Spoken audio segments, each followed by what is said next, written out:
I get you staring at your living room wall, dreaming about a clean, cinema-grade sound that doesn't look like a bookshelf speaker parade. You've probably Googled best in-wall speakers a dozen times, watched a few YouTubers rave about Sonos, and now you're wondering if the Sonos In-Wall by Sonance with amp is the shortcut to that sleek audio upgrade without the headache of a full-blown home theater install. Link is in the description if you want to check the product details on Amazon. The first thing that makes anyone pause is the price tag. You're not just buying two pieces of drywall-mounted drivers, you're also paying for Sonos's ecosystem, the built-in amplifier, and the promise of brilliant sound that auto-tunes itself with Trueplay. That sounds great on paper, but the real question is whether those promises hold up when you actually mount them, hook them up to your TV, and try to stream a mix of Netflix movies, vinyl, and Spotify playlists. Let's start with the installation. The speakers are designed to sit flush in a standard 2x4 stud wall, so you need to cut an opening that matches the frame they provide. If you've never done any drywall work, you're looking at a weekend of measuring, cutting, and possibly dealing with uneven walls or insulation that won't cooperate. The amp is a separate unit that sits in a cabinet or on a shelf, and it's powered by a standard wall outlet. What many first-time installers don't realize is that you have to run a speaker wire from each speaker to the amp, plus a power cable, and then connect the amp to your TV via HDMI ARC, or to a turntable with the RCA line.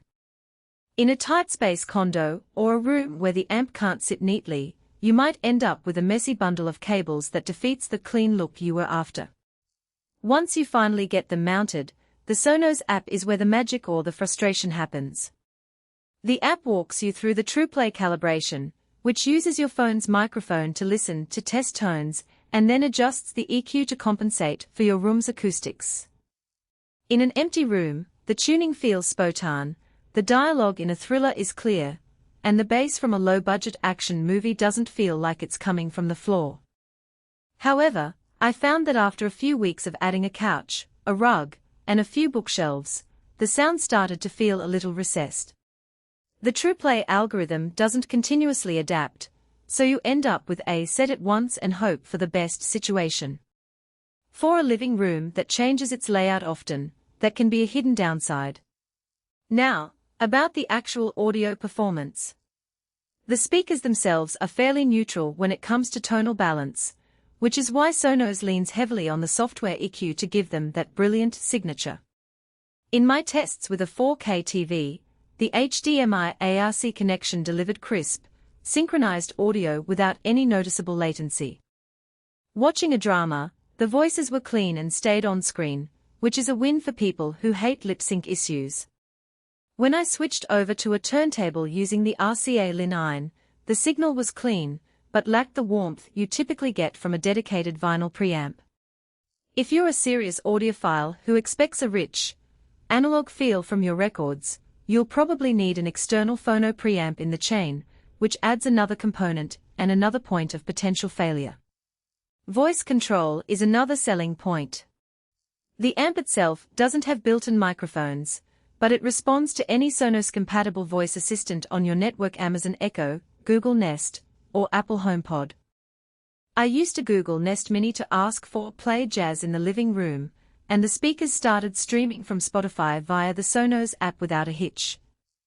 That convenience is great if you already have a smart speaker, but it's not a game changer if you're just looking for a simple audio solution.